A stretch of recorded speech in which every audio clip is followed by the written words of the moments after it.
आज हम लोग देखने वाले एक क्वेश्चन जो कि सीबीएसई 2026 में आया था और इसकी लेंथ को देखकर बहुत सारे बच्चों ने इसे एग्जामिनेशन हॉल में छोड़ दिया था।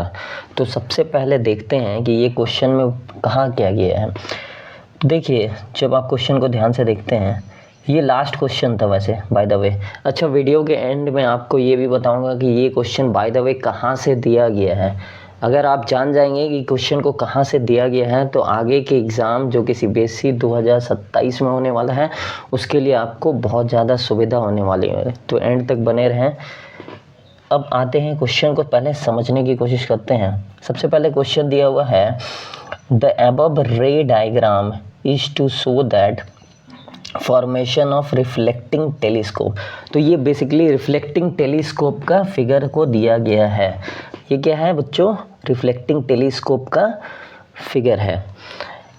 उसके बाद लिखा हुआ है, reflecting telescope revolutionised our way of looking into the sky. Yes, ये तो सही बात है। ठीक है, तो ये सब ऐसे ही इंफॉर्मेशन दिए हुए होते हैं क्वेश्चन को लंबा करने के लिए, और क्वेश्चन जितना ज़्यादा लंबा होगा स्टूडेंट उतना ज़्यादा डरेंगे।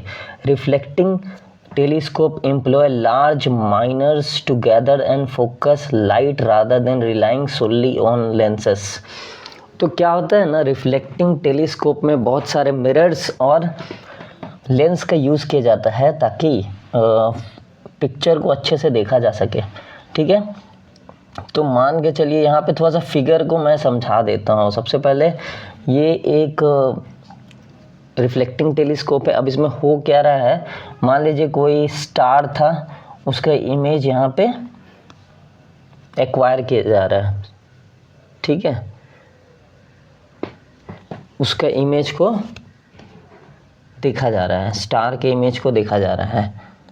तो अब हो क्या रहा है, जब आप देखेंगे तो ये पैरेलल रेज आ रही है। पैरेलल रेज आके कहाँ पे टकरा रही है? कॉनकेव मिरर, है ना। मैंने आपको बताया था कि कॉनकेव का मतलब क्या होता है? केव। कॉनकेव का मतलब क्या होता है? केव। तो ये है कॉनकेव मिरर, ध्यान देना है। ठीक है, रे डायग्राम पढ़ रहे थे तो वहाँ पे तो पता ही होगा कि जब भी कॉनकेव मिरर की इन्फिनिटी से कोई ये आते रेज आते हैं तो फिर क्या होता है, वो ऐसे करके बेंड हो जाते हैं और यहाँ पे ऑब्जेक्ट का इमेज बनता है। उसी तरीके से यहाँ भी हुआ है। यहाँ पे क्या हुआ, एक इन्फिनिटी से रे आया और जब ये मुड़ा तो यहाँ जाके दोनों जाके चिपक गया। तो यहाँ पे क्या हुआ, यहाँ पे इमेज बना, यहाँ पे इमेज बना इस जगह पे। ठीक है, इस जगह पे इमेज बना और उसके बाद यहाँ पे फिर से क्या किया गया है, एक प्लेन मिरर को रख दिया गया है। क्या किया गया है? एक प्लेन मिरर को रख दिया गया। देखिए यहाँ पे एक प्लेन मिरर को, ये जो पिंक वाला है वो क्या है? एक प्लेन मिरर है। वहाँ पे एक प्लेन मिरर को रख दिया गया जो लाइट रेस को 90 डिग्री पे क्या कर रहा है? बेंट कर रहा है। और बेंट करने की वजह से ये अच्छे से कॉन्वेक्स लेंस में जा रहा है और उसके बाद हम लोग यहाँ से देख पा रहे हैं इस जगह से आई पीस पे। तो ये पूरा मैकेनिज्म है टेलीस्कोप का। अब सारे क्वेश्चन को हम लोग करने वाले हैं एक एक करके, आराम से सारा हो जाएगा। कोई बहुत आसान क्वेश्चन है लेकिन एग्जामिनेशन हॉल में कभी कभी आसान चीज़ें भी हार्ड लगने लगती है। ठीक है, तो सबसे पहला क्वेश्चन जो है इसका, what kind of image of a star is seen by the observer in the eyepiece. तो फर्स्ट क्वेश्चन क्या है, what kind of image of a star is seen by the observer in the eyepiece. तो किस तरीके का image देखने को मिलेगा आई पीस से? देख रहे होंगे आप यहाँ पे आई पीस है। ठीक है, तो कैसा इमेज देखने को मिलेगा? तो पहला का आंसर क्या होगा, the image of a star is seen by the observer at the eyepiece is real image. कैसा होगा? रियल इमेज होगा। कैसा होगा बच्चों? Real image. ठीक है, as the final image is formed by the converging lens. ये जो कन्वेक्स लेंस होता है, ये जो कन्वेक्स लेंस होता है, यहाँ देखिए, ये जो कन्वेक्स लेंस होता है वो क्या होता है? लाइट रेस को कन्वर्ज करता है और कन्वर्ज करता है तो कैसा इमेज बनाएगा? रियल इमेज बनाएगा। और यहाँ पे आप चाहें तो इन्वर्टेड भी एक वर्ड लिख सकते हैं क्योंकि हर रियल इमेज क्या होता है? इन्वर्टेड होता है। ठीक है, नेक्स्ट क्वेश्चन पे आते हैं। सेकेंड क्वेश्चन क्या है, what kind of mirror is used in this reflecting telescope. तो किस तरीके का मिरर का यूज़ किया गया है? बहुत ही आसान क्वेश्चन देख रहे होंगे यहाँ पे। ये किस तरीके का होता है? ये कौन सा मिरर होता है बताएं? ये कौन सा मिरर होता है? ये होता है कॉनकेव मिरर। तो the curved mirror used in this reflecting telescope is concave mirror, ठीक है, which gathers and focus the incoming parallel rays of light from the distant star, है ना। दूर की चीज़ों से रे को एकत्रित करने के लिए, फोकस करने के लिए इसका इस्तेमाल किया जाता है। And the third question is explain with the reason what kind of optical device type of lens और mirror is used at the eyepiece. तो आई पीस में क्या इस्तेमाल किया गया है? सबको जानते ही है।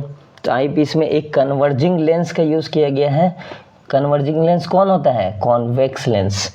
इसका यूज़ किया गया है ताकि लाइट रेज को प्लेन मिरर पे क्या किया जा सके? कलेक्ट किया जा सके, प्लेन मिरर पे कलेक्ट किया जा सके, है ना। जिसके कारण आपको कौन सा इमेज कैसा इमेज दिखाई देगा? रियल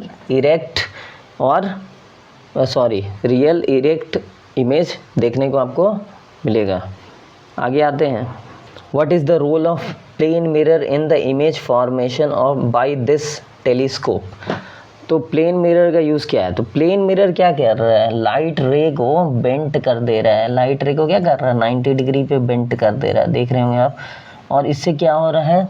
लाइट रे आसानी से कॉन्वेक्स लेंस में जा रहा है, जिससे हम लोग को देखने में क्या होगा? सुविधा होगा। सो आंसर कैसे लिखेंगे? The plane mirror in the telescope laterally inverts the image formed by the curved mirror and its position help to redirect the rays towards the eyepiece enabling comfortable viewing of the image। तो इस तरीके से question number 38 जो कि 2026 में आया था, answer करना था। अब जैसा कि मैंने बताया था लास्ट में कि आपको मैं बताऊंगा कि ये क्वेश्चन कहाँ से दिया गया है। तो जब इस क्वेश्चन को आप डिटेल में देखने जाएंगे तो ये सैम्पल पेपर से आएगा। और किस साल का सैम्पल पेपर, ये सबसे ज़्यादा इम्पोर्टेंट है। जब आप ध्यान से देखेंगे तो जो 2024 का सैम्पल पेपर है उससे ये वाला क्वेश्चन उठा के दिया गया है। इसका मतलब ये है सीबीएसई का जो पिछले साल का सैम्पल पेपर है वो इस साल भी इम्पॉर्टेंट रहेगा, रेलिवेंट रहेगा और वहाँ से क्वेश्चन देखने को मिलेंगे। अगर वीडियो पसंद आया तो प्लीज़ चैनल को सब्सक्राइब कर दीजिए। मिलते हैं अगले वीडियो में।